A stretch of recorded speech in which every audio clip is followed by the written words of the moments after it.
অন্ন বাঞ্ছা অন্ন পূজা ছাড়ি জ্ঞান কর্ম আনুকূল্যে সর্বেন্দ্রিয়ে কৃষ্ণানুশীলন।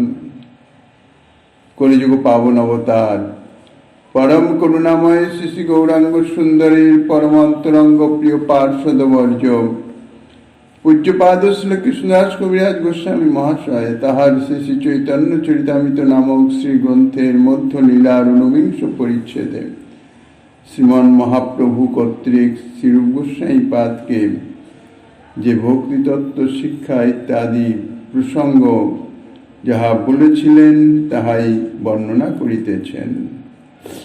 ইতিপূর্বে শুদ্ধাভক্তি সম্বন্ধে মহাপ্রভু বর্ণনা করে এখন এই শুদ্ধাভক্তির লক্ষণ কি তাহা বর্ণনা করিতেছেন এই পয়ালে। অন্ন বাঞ্ছা অন্ন পূজা এ সম্বন্ধে গতকাল আমরা কথঞ্চিত আস্বাদনের প্রয়াস পেয়েছিলাম। পদ্মপুরাণে বলছেন হরিরেব সর্বারাধ্য সর্বদেবেশ্বর হরি সর্বদেবেশ্বরেশ্বর ইতরে ব্রহ্ম রুদ্রাদ্যা নাবজ্ঞেয়া কদাচন। ইতিপূর্বে বলা হয়েছে ঠাকুর মহাশয়ের প্রেম ভক্তি চন্দ্রিকা থেকে যে ঋষিকে গোবিন্দ সেবা না পুজিব দেবী দেবা এই তো অনন্য ভক্তি হয়। অনন্য ভক্তি অর্থাৎ শুদ্ধা ভক্তি, প্রেম লক্ষণা ভক্তি, যে ভক্তি যাজন করে প্রেম প্রাপ্ত হওয়া যায়। তো তাতে বলছেন যে সর্বদা একমাত্র শ্রীকৃষ্ণেরই আরাধনা। ঐকান্তিক ভক্ত, অনন্য ভক্ত, শুদ্ধা ভক্ত, প্রেমী ভক্ত তাদের কর্তব্য হচ্ছে একমাত্র শ্রীকৃষ্ণেরই আরাধনা। অন্য কোনো দেবদেবীর পূজা কখনো কর্তব্য নয়, কিন্তু অন্য দেবদেবীর পূজা করাটা নিষেধ ঐকান্তিক ভক্তের সম্বন্ধে, কিন্তু অন্য দেবদেবীর প্রতি অবজ্ঞা প্রদর্শনও কর্তব্য নহে। তাহাদের কোন রকম অমর্যাদা ইহা যেন কখনো সংগঠিত না হয়, মনেও যেন না আসে, তাহলেই অপরাধ হয়ে যাবে। পদ্মপুরাণে তাহাই বলছেন যে হরিকেই একমাত্র আরাধনা করবার, কেন তিনি সর্বদেবেশ্বরেশ্বর আরাধ্য, একমাত্র আরাধ্য তত্ত্ব। কিন্তু সেই সম্বন্ধে, সেই প্রসঙ্গে ব্রহ্ম রুদ্র ইত্যাদি সমস্ত বা অন্যান্য দেবদেবী তাদের কাউকে কখনো অবজ্ঞা করিবে না।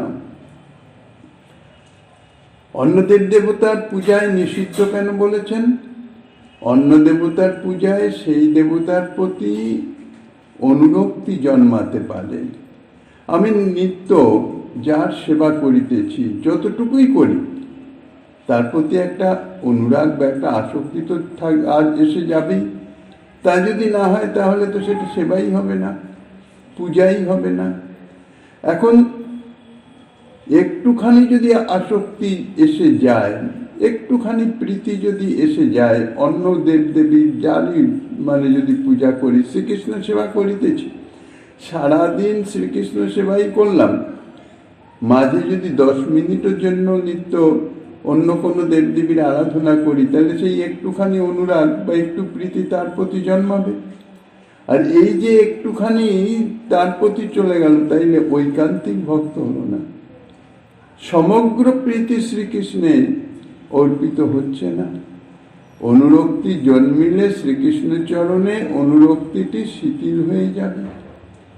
অবশ্য অন্য দেবতার বিগ্রহাদির নিকটে উপস্থিত হলেন তাকে দণ্ডবোধ প্রণাম শ্রদ্ধা ভক্তি প্রদর্শন পূর্বক তার চরণে কৃষ্ণ ভক্তি প্রার্থনা করে নেওয়া, ইহাই হচ্ছে ঐকান্তিক ভক্তের কর্তব্য। কেননা একেলা ঈশ্বর কৃষ্ণ আর সব ভক্ত, যারে জইছে না চায় সে তৈছে করে নিত্য। সমস্ত দেব দেবী দেবতা সমস্ত কিছু সবই শ্রীকৃষ্ণের থেকে, শ্রীকৃষ্ণের শক্তি, শ্রীকৃষ্ণের প্রকাশ।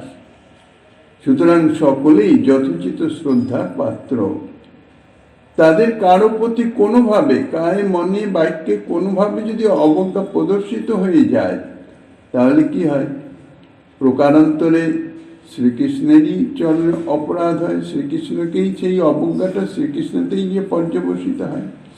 যেমন কোনো রাজা মহারাজা কোথাও নিজ প্রতিনিধি পাঠালেন কোনো কার্য উপলক্ষে, এবার সেই প্রতিনিধিকে যদি যথাযথ সম্মান না করা যায়, রাজোচিত সম্মান হবে, যেহেতু তিনি রাজ প্রতিনিধি, রাজার হয়ে তিনি এসেছেন, তার প্রতি যদি অসম্মান করা হয় তাহলে রাজাকেই করা হয়।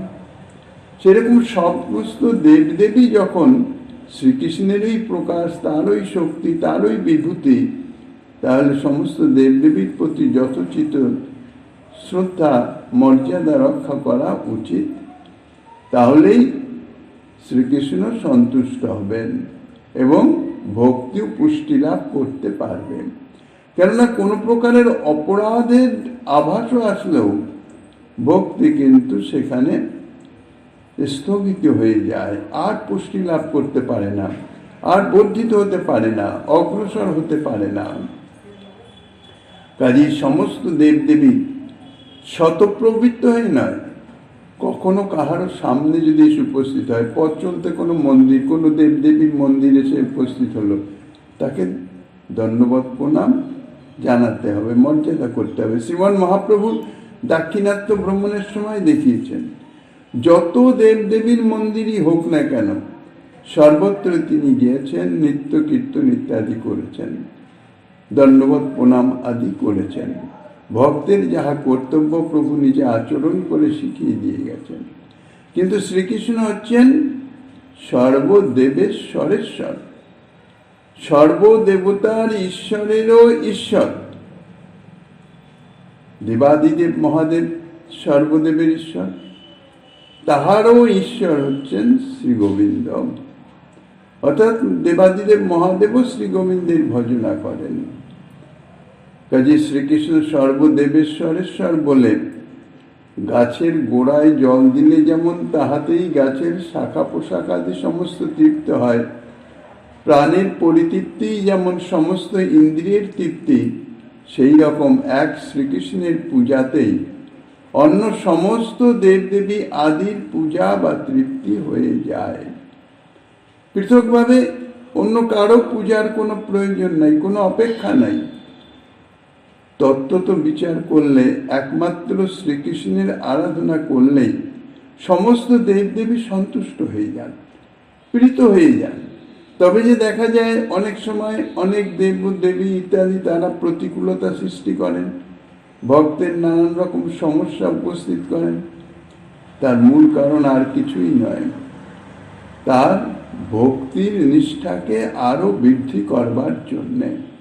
কেন বাধা না পেলে তার গতি বা তার শক্তি বৃদ্ধি প্রাপ্ত হয় না। নদী যেমন প্রবাহিত হচ্ছে স্বাভাবিকভাবে, তার স্রোত তত প্রবল হয় না, কিন্তু যদি সেখানে বাধা দেওয়া হয় বা তার যে স্রোতের যে পরিমাণ, অর্থাৎ যে যতটা বিস্তৃতি নিয়ে সে প্রবাহিত হচ্ছে সেটা যদি সংকুচিত করে দেওয়া হয়, তাহলে কি হবে? সঙ্গে সঙ্গে তার স্রোতের বেগ বেড়ে যাবে, শক্তি বেড়ে যাবে, বাধাপ্রাপ্ত হচ্ছে। ঠিক সেই রকম যারা ঐকান্তিক ভক্ত, সর্বতভাবে শ্রীকৃষ্ণের সমর্পিত প্রাণ, শ্রীকৃষ্ণ সেবায় তার মন প্রাণ বুদ্ধি জীবন যৌবন সমস্ত কিছু সমর্পিত, তার যদি ভজনে বা সেবাতে যদি কোনো বিঘ্ন এসে উপস্থিত হয়, তাহলে সেবার যে উৎকণ্ঠা, সেবার যে তীব্রতা, তাহা আরো বৃদ্ধিপ্রাপ্ত হয়ে যায়। এই জন্য অন্যান্য দেবদেবীর কখনো কখনো যে ভক্তের ভজনে বিঘ্ন সৃষ্টি করেন, তার উদ্দেশ্য অন্য কিছু নয়। কেননা সমস্ত দেবদেবী তাঁরারই বিভূতি, তাঁরারই প্রকাশ, তাঁরাও চান সকলে কৃষ্ণ ভজন করুন। তাদের ভক্তিকে আরো ভক্তি শক্তিকে বৃদ্ধি করবার জন্যে, তাদের কৃষ্ণ সেবার উৎকণ্ঠাকে বর্ধিত করবার জন্যে। সেই জন্য, কারণ সকলেই জানেন যে একমাত্র শ্রীকৃষ্ণ সেবাতেই সকলেই সন্তুষ্ট হয়ে যান। কোনো দেবদেবী শ্রীকৃষ্ণ সেবাতে কখনো অসন্তুষ্ট হন না। যথা তরল মৌল নিষেচ নয়ন তৃপ্তন্তি তৎ স্কন্দ ভুজপ শাখা প্রাণোপহারাশ্চ যথেন্দ্রিয়ানাং ততৈব সর্বার মচ্যুতে চাপ। শ্রীমদ্ ভগবত গীতায় যেমন বলেছেন, অপিচিত সুদরাচার ভজতে মামান্যান্য ভাগ সাধুরেব সমন্তব্য সম্যক ব্যবসিত হিসাব। এই শ্লোকের টিকাতেই, শ্রীমদ্ ভাগবতের এই শ্লোকের টিকা, যদি অতি সুদূরাচারীও হয়, কিন্তু সে যদি অনন্যভাবে আমার ভজনা করে, ভজতে মাম অনন্য ভাগ, এটাই হচ্ছে মুখ্য কথা। অনন্যভাবে যদি আমার শরণাপন্ন হয়, অথচ সে সুদূরাচারী, পরিপূর্ণ সদাচারী তো নয়, কিছু সদাচার কিছু দুরাচার তাও নয়, বলছেন সুদূরাচারী, সম্পূর্ণরূপে সুদূরাচারী, কিন্তু একান্তভাবে আমাতেই শরণাগত, তাকে সাধু বলে জানবেন। এই শ্লোকের টিকায় শ্রীধর সাঁইপাদ লিখেছেন, অত্যন্তং দুরাচারয়পি নর যদ্যপি অপৃথকত্বেন পৃথক দেবতায়পি বাসুদেব এবেতি বুদ্ধ্যা দেবতান্তর ভক্তিম অকুর্বন পরমেশ্বরং ভজতে তর্হি সাধু শ্রেষ্ঠ এব সমন্তব্য। যদি অত্যন্ত দুরাচারী হয়েও অন্যান্য সমস্ত দেবদেবতা সমস্তই শ্রীকৃষ্ণেরই অংশ, বিভূতি ইত্যাদি সকলেই বাসুদেবেরই, এইটি মনে করে কোনো দেবতার, অন্য কোনো দেবতার ভক্তি না করে, সেবা না করে, একমাত্র শ্রীকৃষ্ণেরই যদি সেবা করেন, তাহলে তাকে সাধু বলে জানবেন। অন্য দেবতা বাসুদেব শ্রীকৃষ্ণ থেকে পৃথক নন, অন্য দেবতাও স্বরূপত বাসুদেবই, বাসুদেবম সর্বম। এই বুদ্ধিতে, এইরূপ বুদ্ধি নিয়ে যিনি অন্য দেবতার ভজনা না করে, পরমেশ্বর শ্রীকৃষ্ণের চরণ একান্তভাবে ভজনা করেন, তিনি অত্যন্ত দুরাচারী হলেও তিনি সাধু, তাকে সাধু বলবে। কিসে সাধু তিনি? আচারে সাধু নন, আচারে তো দুরাচারী বলেই দিচ্ছেন। সাধুতার সিদ্ধান্ত যে একমাত্র শ্রীকৃষ্ণ ভজন করলেই সমস্ত কিছু, সর্বদেব দেব সকলের সন্তুষ্টি হয়ে যায়, কৃষ্ণ ভক্তি করিলে সর্বকর্মকৃত হয়, ইহাতে দৃঢ় বিশ্বাস। এই জন্যেই তিনি তাকে সাধু বলবে। তার কারণ তার এই যে নিষ্ঠা, এই যে সিদ্ধান্ত, এই যে সত্য, তার ফলে কি হবে? ক্ষিপ্রং ভবতি ধর্মাত্মা, তিনি শীঘ্রই ধর্মাত্মা হয়ে যাবেন, তার দুরাচার সমস্ত ঘুচে যাবে, সদাচারে পরিণত হয়ে যাবে। যদি কেউ বলেন অন্য দেবতা যখন শ্রীকৃষ্ণ থেকে পৃথক নন, তবে অন্য দেবতার পূজাতেও তো শ্রীকৃষ্ণ পূজাই হয়ে যাবে, সুতরাং অন্য দেবতার পূজা নিষিদ্ধ কেন? অন্য দেবতার পূজা না করার কারণটা কি?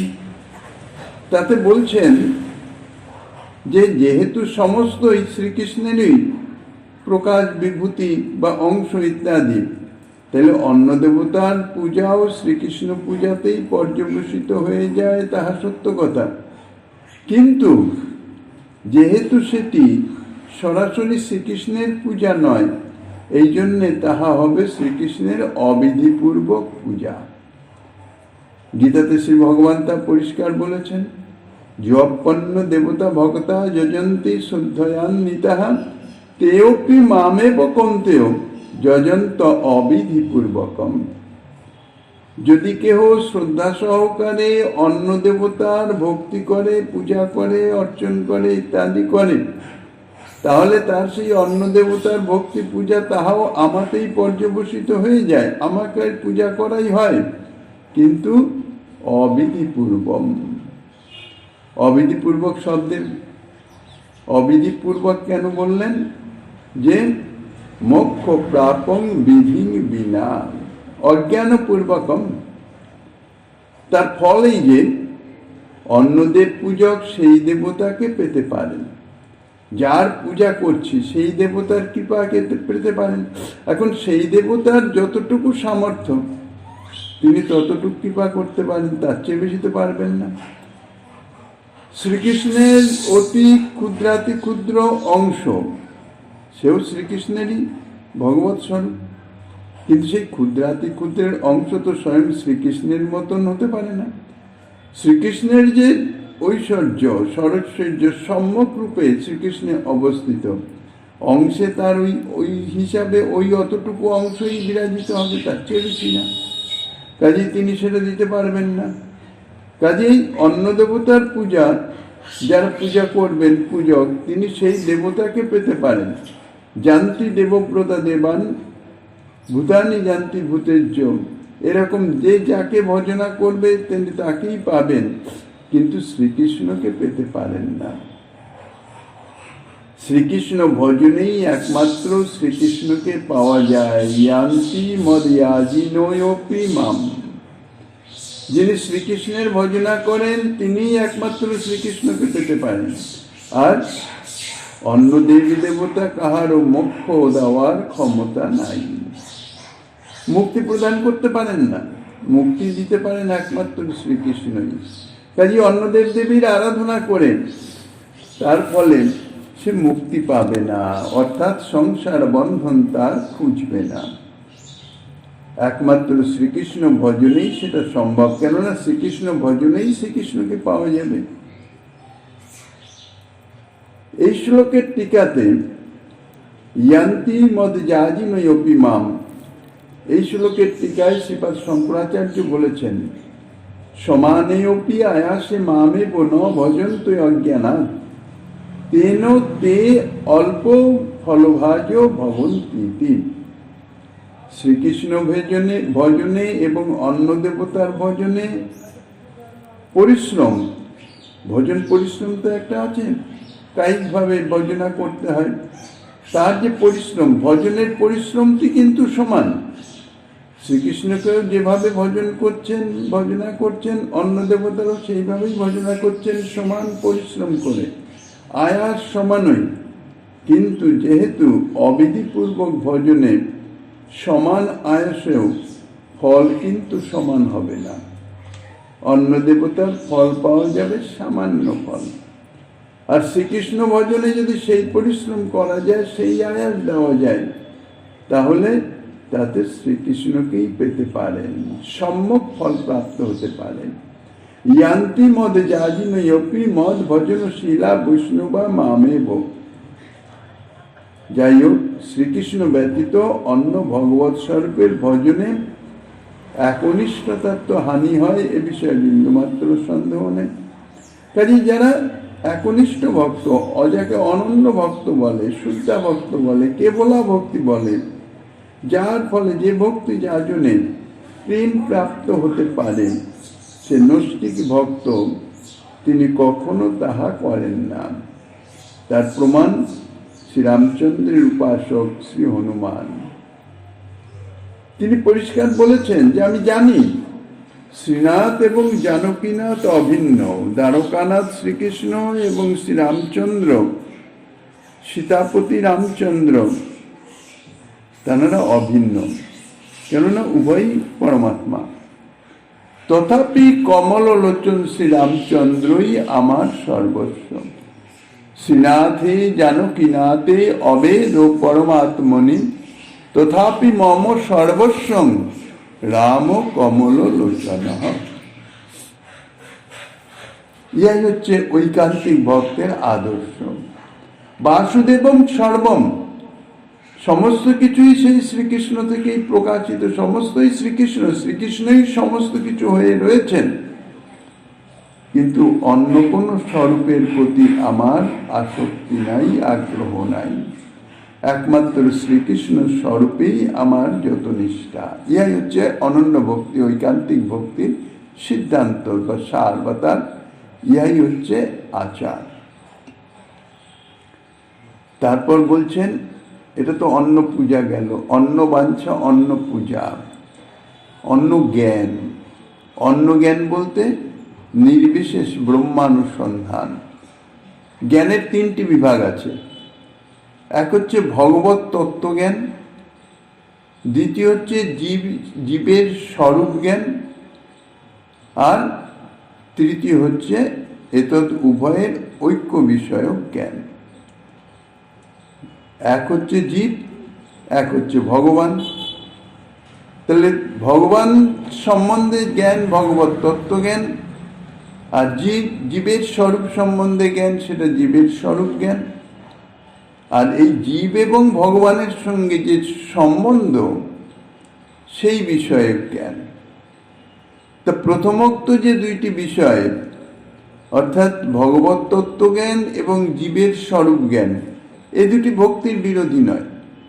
কিন্তু শেষোক্ত যে জ্ঞান, জীব এবং ভগবানের যে ঐক্য জ্ঞান,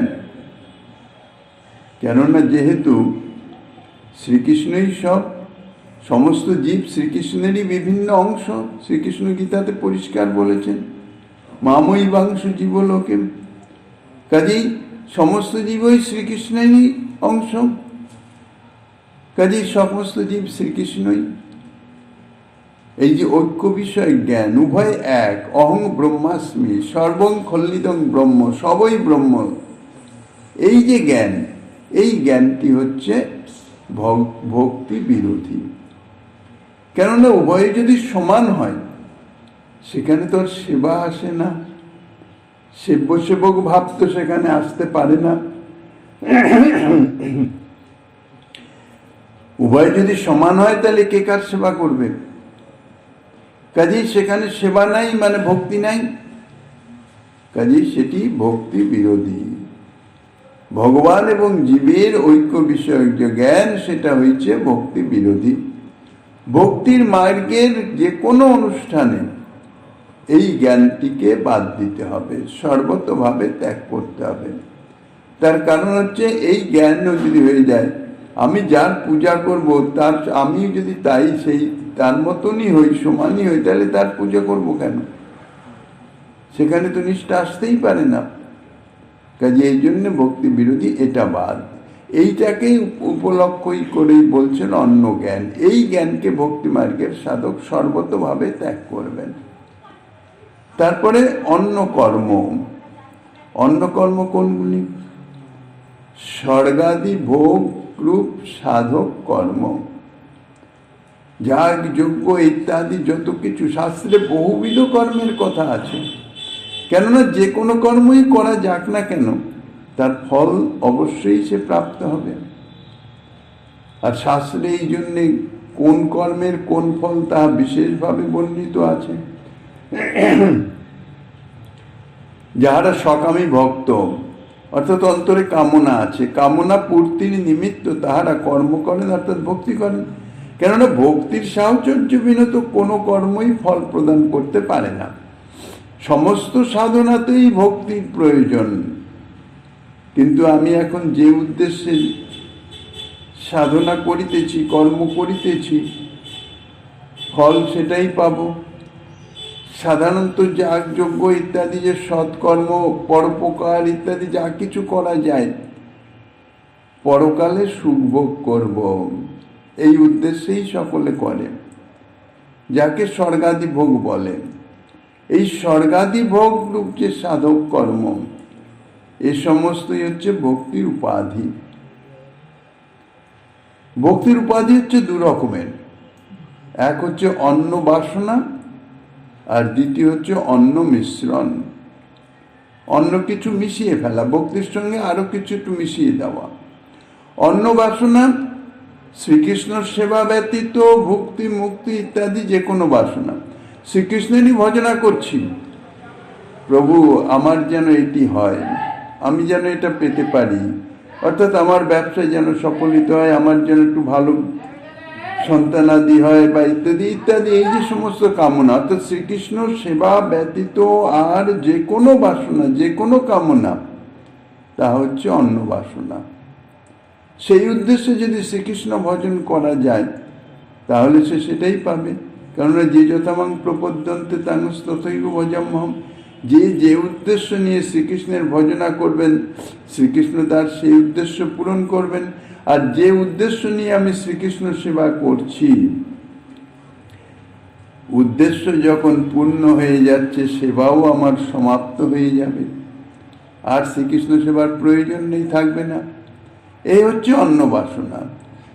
ইয়া হচ্ছে ভক্তির একটি উপাধি। কারণ ভক্তি তো করছে, শ্রীকৃষ্ণ সেবা তো করছে, কিন্তু নিজের ভোগ বাসনার জন্যে বা নিজের আত্মান্তিক দুঃখ নিবৃত্তি, মুক্তি প্রাপ্তির জন্যে।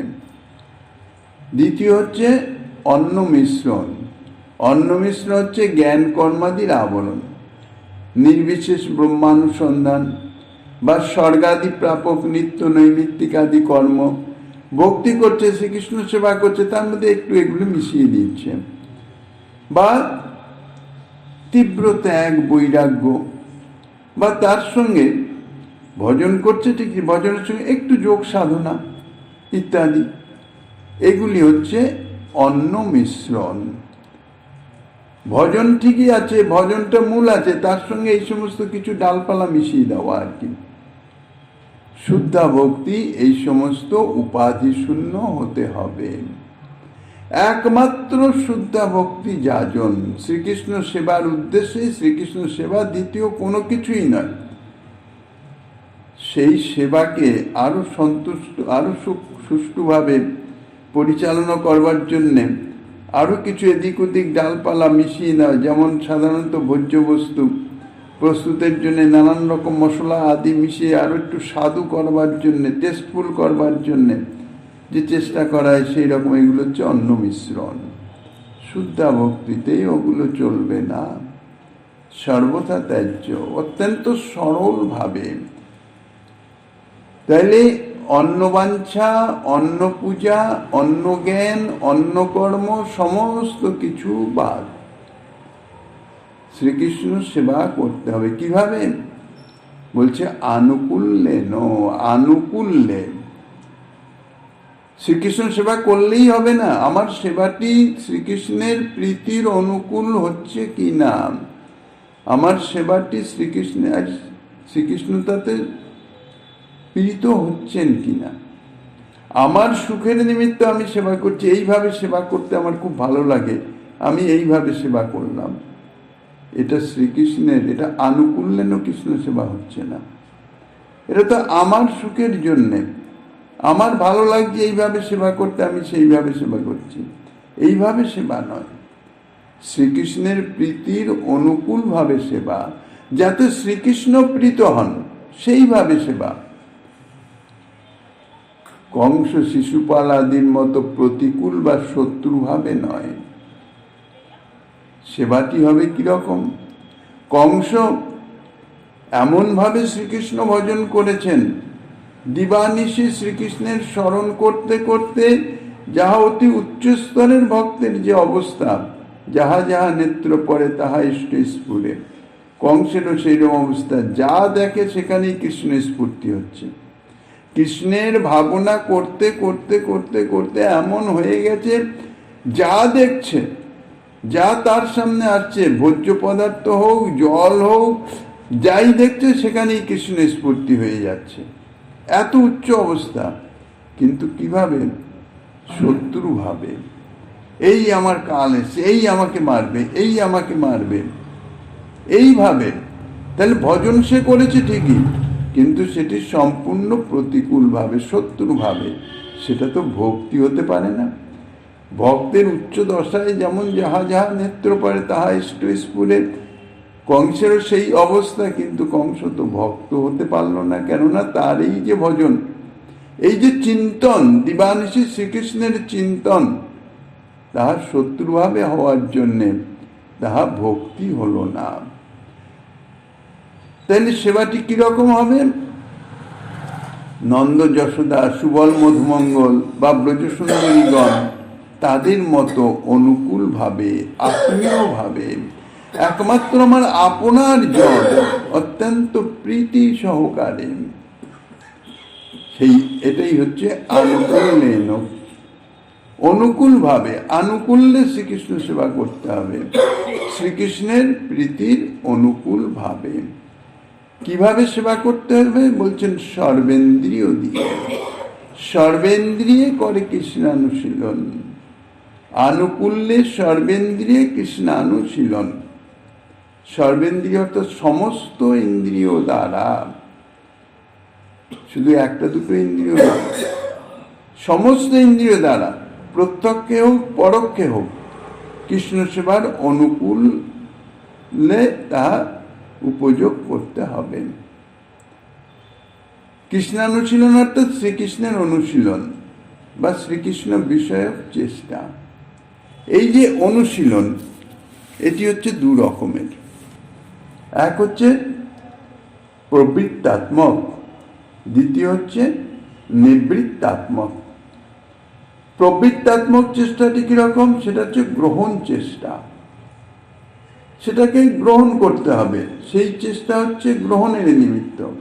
আর নিবৃত্তাত্মক চেষ্টা হচ্ছে ত্যাগ, বর্জনের জন্য। এদের প্রত্যেকে আবার তিন ভাবে বিভক্ত: কায়িক, মানসিক, বাচনিক। আমাদের যা কিছু চেষ্টা সবই এই তিন ভাবে। এই জন্য সর্বক্ষেত্রে কায় মনোবাক্যে এই তিনটি শব্দ প্রয়োগ হয়। কায়িক অর্থাৎ দেহের দ্বারা, মানসিক হচ্ছে মনের দ্বারা, আর বাচনিক হচ্ছে বাণীর দ্বারা। কায়িক চেষ্টা শ্রবণ, কীর্তন, পরিচর্যা, তীর্থাদি গমন ইত্যাদি যা কিছু, সেটা শরীরের দ্বারা। যা কিছু চেষ্টা বা কার্য শরীরের দ্বারা সম্পন্ন হয় তা হইতেছে কায়িক। মানসিক, মনে মনে চিন্তন, স্মরণ। আর বাচনিক চেষ্টা হচ্ছে কীর্তন আদি, গুণকীর্তন বা তার নাম কীর্তন বা তার সম্বন্ধনীয় সমস্ত লীলা কথা ইত্যাদি বর্ণন, তার ভক্তবৎসলাদি গুণ বর্ণন, এ সমস্ত হচ্ছে বাচিক চেষ্টা। তাহলে আনুকূল্যের প্রবৃত্তাত্মক কৃষ্ণানুশীলন হচ্ছে শ্রীকৃষ্ণের প্রীতির অনুকূল ভাবে তার নাম গুণ লীলাদির শ্রবণ, তার নাম গুণ লীলাদির স্মরণ এবং কীর্তন আদি ইত্যাদি সমস্ত, অর্থাৎ সমস্ত ভজনাঙ্গ। আর নিবৃত্তাত্মক অনুশীলন, যাতে শ্রীকৃষ্ণের অপ্রীতি হয় এইরূপ ভাবে এই তার নাম গুণ লীলাদির শ্রবণ বা কীর্তন বা স্মরণ যাই কিছুই, সেটি তার প্রতিকূল ভাবে নয়, কংস শিশুপালের মতন নয়, হিংসা বিদ্বেষের বশীভূত হয়ে নয়। হিংসা বিদ্বেষাদির বশীভূত হয়ে তার নামাদির উচ্চারণ করা হলো, তার নাম কীর্তনই হচ্ছে, বা তার গুণে ও লীলাদিতে দোষারোপ করা হলো, তার লীলা বা গুণ ইত্যাদি কীর্তন হচ্ছে, স্মরণ হচ্ছে, কিন্তু তাহা শ্রীকৃষ্ণের প্রীতিকর নয়। তাহার অপ্রীতিকর কোনো বিষয় শ্রবণ করা বা তার নিন্দাদি শ্রবণ করা, এ সমস্তই হচ্ছে ভক্তির বিরোধী। এ সমস্তের শরণাদি করা থেকে বিরত থাকা, ইহাই হইতেছে নিবৃত্তাত্মক অনুশীলন। কোনোভাবে ভগবত নিন্দা, ভক্ত নিন্দা বা কাহারও নিন্দা বা কাহারও সম্বন্ধে অহেতুক চর্চা, এগুলি থেকে দূরে থাকতে হবে। ইহাই হচ্ছে সর্বেন্দ্রিয়ে কৃষ্ণানুশীলন। এটি হচ্ছে শুদ্ধা ভক্তির স্বরূপ লক্ষণ। আনুকূল্যে সর্বেন্দ্রিয়ে কৃষ্ণানুশীলন, এটি হচ্ছে শুদ্ধা ভক্তির স্বরূপ লক্ষণ। আর শুদ্ধা ভক্তির তটস্থ লক্ষণ কোনটি? অন্নবাঞ্ছা, অন্ন পূজা ছাড়ি জ্ঞান কর্ম। অন্নবাঞ্ছা, অন্ন পূজা, অন্ন জ্ঞান, অন্ন কর্ম, এগুলি সমস্ত ত্যাগ। এটি হচ্ছে শুদ্ধা ভক্তির তটস্থ লক্ষণ। তাহলে শুদ্ধা ভক্তিটি কিরকম দাঁড়ালো? লক্ষণটি কিরকম দাঁড়ালো? অত্যাশ্চর্য লীলা মাধুর্যাদি দ্বারা যিনি প্রাকৃত অপ্রাকৃত সমস্ত বিশ্বকে, এমনকি নিজের চিত্তকে পর্যন্ত আকর্ষণ করেন। সর্বৈশ্বর্য মাধুর্যপূর্ণ সেই স্বয়ং ভগবান যে শ্রীকৃষ্ণ অন্ন বাসনা এবং জ্ঞান কর্মাদির সংস্রব ত্যাগ করেন সমস্ত ইন্দ্রিয়ের দ্বারা, সেই শ্রীকৃষ্ণের, সেই স্বয়ং ভগবান শ্রীকৃষ্ণের আনুকূল্যময় যে অনুশীলন, তাহাই হইতেছে শুদ্ধা ভক্তি। এই অনুশীলনে শ্রীকৃষ্ণের প্রীতির অনুকূলভাবে তার নাম গুণ লীলাদি শ্রবণ কীর্তন স্মরণ, শ্রীকৃষ্ণ লীলাস্থলাদিতে গমন ইত্যাদি সমস্ত, আর তাহার প্রীতির প্রতিকূল যে শ্রবণ কীর্তন স্মরণ, তাহা ত্যাগ করতে হবে। ভক্তি বাসনা ব্যতীত অন্য কোনো বাসনা, ভোগ সুখাদির বাসনা, সমস্ত কিছুই ত্যাগ করতে হবে। স্বতন্ত্র ঈশ্বর জ্ঞানে অন্য কোনো দেবতার পূজা এবং জ্ঞান যোগ কর্ম তপস্যাদির সংস্রব, এটা সর্বতভাবে ত্যাগ করতে হবে। আর সমস্ত ইন্দ্রিয়কেই শ্রীকৃষ্ণ সেবায় বা সেবার অনুকূল বিষয়ে নিয়োজিত করতে হবে। এখন সমস্ত ইন্দ্রিয় বলতে সাধারণত আমাদের বাহ্য ইন্দ্রিয় 10টি, অন্তরিন্দ্রিয় 4টি। সমস্ত ইন্দ্রিয়কে কিরূপে শ্রীকৃষ্ণ সেবায় বা সেবার অনুকূল বিষয়ে নিয়োজিত করা যায়? 10টি যে ইন্দ্রিয়, 5টি জ্ঞানেন্দ্রিয়, চক্ষু কর্ণ নাসিকা জিহ্বা ত্বক, 5টি কর্মেন্দ্রিয়, বাক পানি পাদ পায়ু উপস্থ, আর 4টি হচ্ছে অন্তরিন্দ্রিয়, মন বুদ্ধি অহংকার এবং চিত্ত।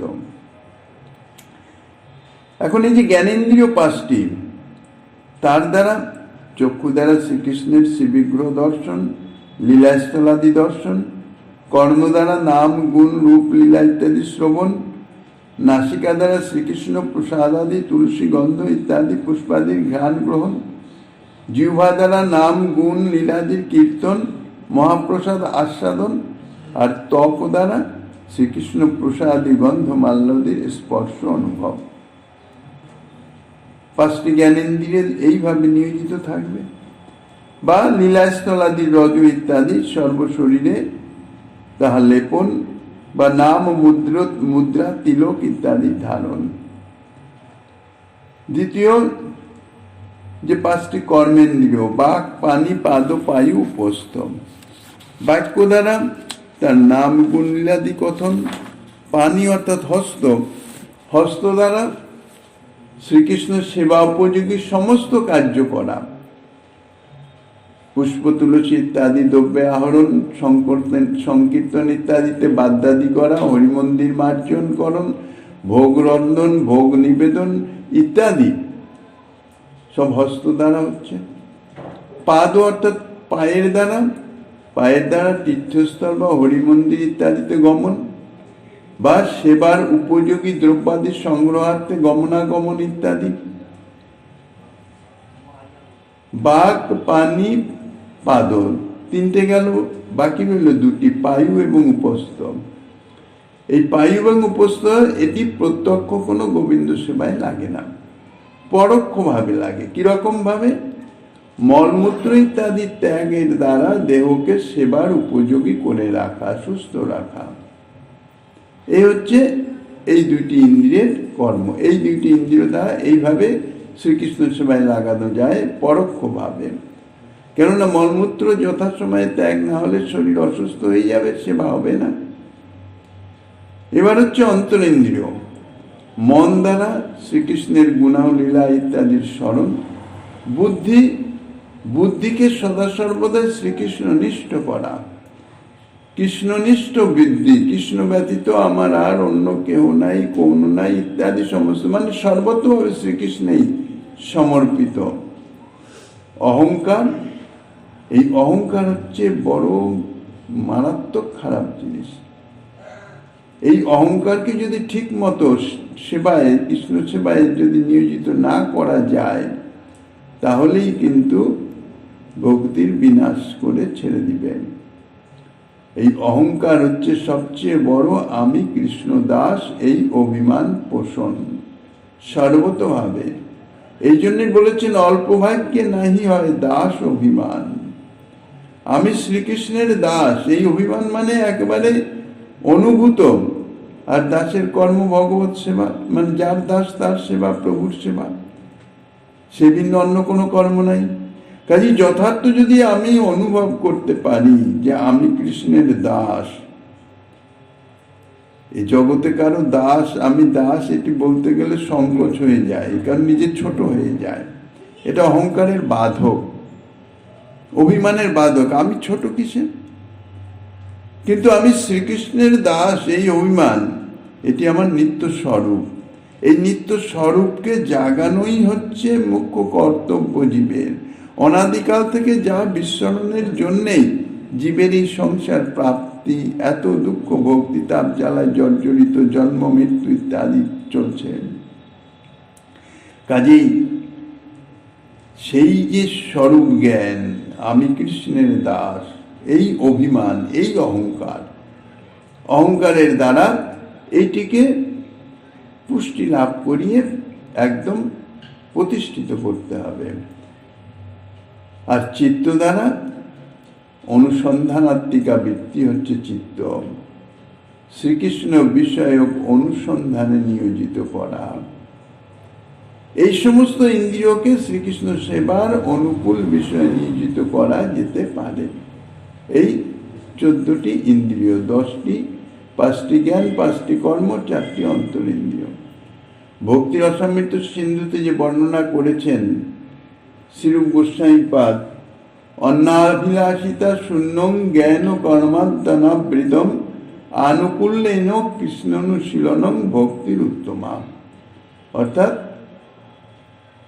এই শ্লোকের যে যথার্থ যা অনুবাদ, তাহাই এই পয়ারে বলা হয়েছে। এই পয়ারের অন্য বাঞ্ছা, অন্য পূজা ছাড়ি, এটি হচ্ছে অন্নাভিলাষিতা শূন্য। আর জ্ঞান কর্ম ছাড়ি হচ্ছে জ্ঞান কর্মাদ্দানাবৃতম।